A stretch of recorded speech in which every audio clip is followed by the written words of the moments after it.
witnesses have been describing the moments leading up to the death of a man who drowned in a river in Essex. The 21-year-old, who hasn't been named yet, was swimming in the River Crouch at Hullbridge yesterday afternoon when he got into trouble. It looks like a calm stretch of river, but the currents are dangerous. The man was trying to swim from this bank on the Woodham Ferrers side across to Hullbridge.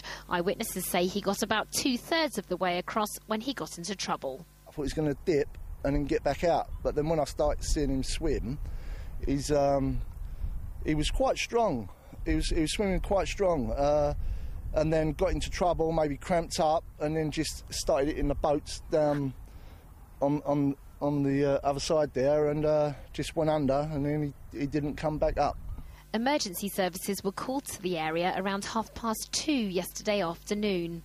The search lasted nearly 2 hours. Coast Guard teams from Bradwell and Southend, along with the police helicopter, RAF rescue helicopter and the Essex Air Ambulance, all tried to find the swimmer. His body was eventually pulled from the water, not far from where he was last seen.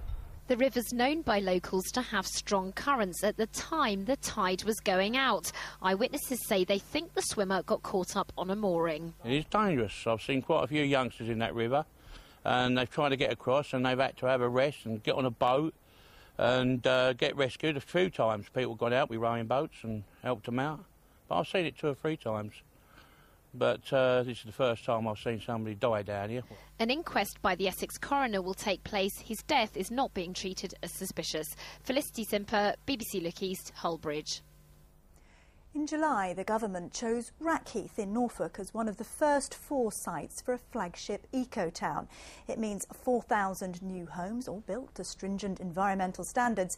But many local people feel they'd be swamped by the development. And tonight, they're holding a public meeting to air their concerns. People are starting to sit up and take notice. Tonight's meeting is organised by SNUB, Stop Norwich Urbanisation. It has 60 members around Rackheath and says feeling is overwhelmingly against the eco-town. They thought it was a foregone conclusion because of what we've been told, but it's not. The pollution level, the noise, the traffic, everything is un-eco. How can you have a community miles from anywhere where everybody has to commute by car? How eco-friendly is that? This is what the eco-town could look like. Up to 4,000 homes with a minimal impact on the environment. Can this small area cope with such a big increased volume of people, cars? We came down from Doncaster in Yorkshire to live in a little village, and it's just going to spoil it. People in Rackheath feel vulnerable. The proposed Norwich Northern Distributor Road will pass a few hundred metres to the south. The eco-town could dwarf it in size. But thousands of new homes have to be built around Norwich, 22,000 by 2026. Housing's got to go somewhere. I think it's a part of the role of this authority to demonstrate through our examination of the plans that come forward that we are thinking about how the community identity for the people of Rackheath can be maintained and enhanced. The Rackheath eco-town is no done deal. There could be a change of government next May. And if the Northern Distributor Road is turned down, the project would be far less certain. Ian Barmer, BBC Look East, Rackheath. 3,000 people have signed a petition to save their dental surgery in Lowestoft, which is threatened with closure. Tonight, the surgery and health officials are locked in a legal dispute. Dr David Johnson has been in business in the High Street for more than 30 years. Ah, yes, right, you've broken the front office filling on the very back one again, isn't it, yeah. He says he was told by health officials he'd have to retire when he reached 70 next March, but that apparently was incorrect, and he can carry on. The problem is that those officials have insisted on still putting the dental contract here out to tender. So initially I was very disillusioned and disheartened and thought about walking away from it all, but I thought, no, hell, I owe it to the patients and my staff and my colleagues, so I've decided to put up a fight. He has 2 partners and other associates, so longer term the future looked secure. They care for 1,800 patients in total, the bulk long-standing. And in the waiting room, there's real anger. If this practice doesn't get the tender, it means we lose what we have treasured over the years, and I wouldn't want to take a risk. I think the sooner they back off, the better.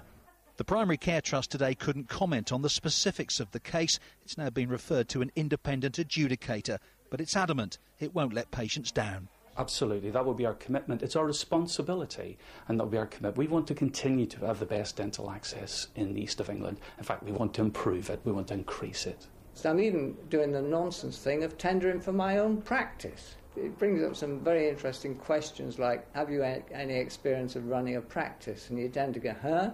Have you got suitable staff? I tend to go, huh? Have you got suitable premises? And then it becomes a joke. The campaigners say it's ironic that on the day the government gave everyone more choice about seeing a GP, no one seems to be listening to what they want. Kevin Birch, BBC Look East, in Lowestoft. Police are searching for a man who's absconded from a secure hospital in South Essex. Christos Safranu fled from Clare House Hospital in North Benfleet on Saturday. He was detained under the Mental Health Act and is wanted in connection with an assault on staff. A fire at the Regal Theatre in Stonemarket is being treated as suspicious. 6 crews were called to tackle the fire around 10 o'clock last night.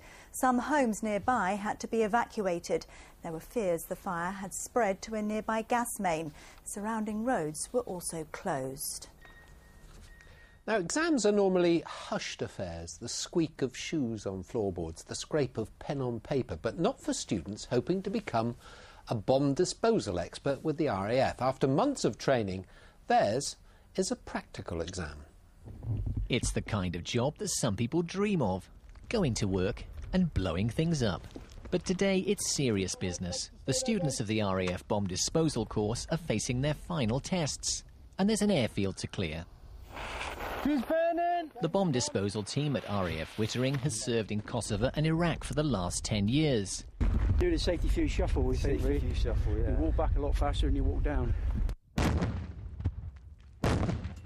At home, they deal with unexploded bombs from the war, terrorist devices and suspect packages. Next year, they're off to Afghanistan. One of the biggest threats to the British military and indeed coalition forces over there are roadside bombs.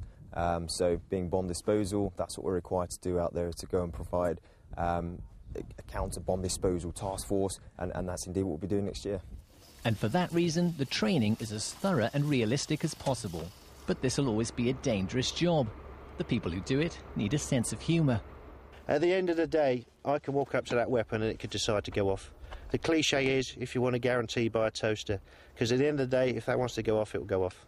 You need to want to do this, and there are indeed a lot of people that do want to do it and enjoy it because it's a challenging task. It will be very challenging out in Afghanistan next year. Stand by, firing!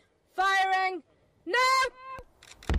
Getting rid of roadside bombs and things like that, it's important because it keeps the infantry and troops, Royal Air Force, Royal Navy operating on the ground safe. The squadron fly out to Afghanistan early next year. Andy Mayer, BBC Look East.